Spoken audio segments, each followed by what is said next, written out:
हमसे नहीं बोली है।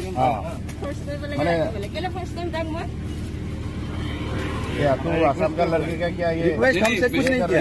नहीं रिक्वेस्ट किस लिए करना है? नहीं हमसे बोले रिक्वेस्ट किस लिए करना है? नहीं मैं गलती वो मेडिकल रिलीफ दे रहा है, मेडिकल आपको मेडिकल सर्टिफिकेट दे रहा है, तो उसको रिक्वेस्ट कौन सी बात की है?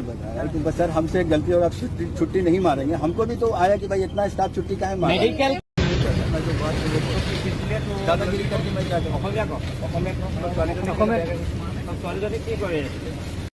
लड़की को क्या बोल रहा था?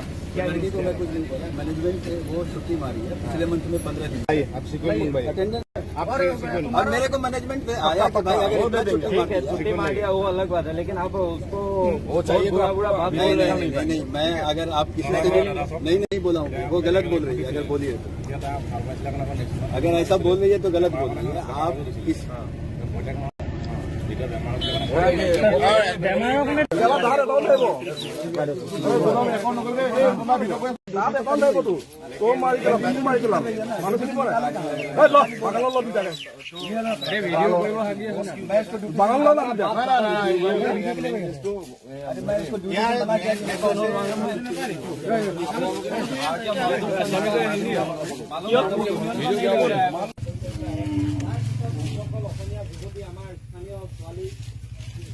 কৰ্মসংস্থাপনৰ কাৰণে